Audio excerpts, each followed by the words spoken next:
Ludovic, le dollar a perdu 10% en quelques mois seulement. Est-ce que c'est une opportunité pour les Européens sur les actifs américains? Oui, ça l'est bien sûr, parce que ça veut dire que c'est un peu moins cher. Après, l'incertitude fait que c'est compliqué.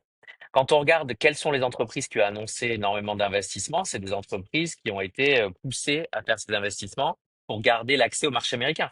C'est AstraZeneca, c'est Roche, c'est Iberdrola, c'est CMA CGM, dans la santé, l'électrique, la logistique. Donc, si tu veux, il y a normalement un dollar un peu moins cher avec la technologie et la productivité des entreprises américaines devrait voir affluer énormément de capitaux européens bien investis.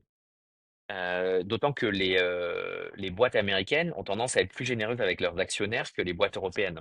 Pour plein de raisons, nous, on a fait une étude là-dessus qui montre que les boîtes européennes, elles sont malheureusement contraintes de garder une grosse partie du cash pour subventionner les délais de paiement en fonds de roulement des entreprises clientes et acheteuses avec qui elles travaillent. C'est pas le cas aux États-Unis. Elles rendent tout aux actionnaires.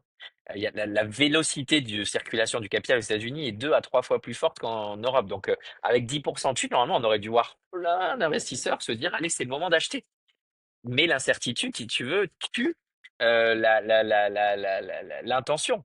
Parce que les conditions avec lesquelles il faudrait finir ce deal, notamment l'activité du CFIUS, hein, qui est l'équivalent du décret Montebourg américain, c'est l'office aux États-Unis qui accepte que des boîtes stratégiques, alors tout est un peu stratégique en ce moment, face aux mains de capitaux étrangers, elle a explosé ces derniers mois parce qu'il y a un intérêt stratégique très fort autour de tous les secteurs.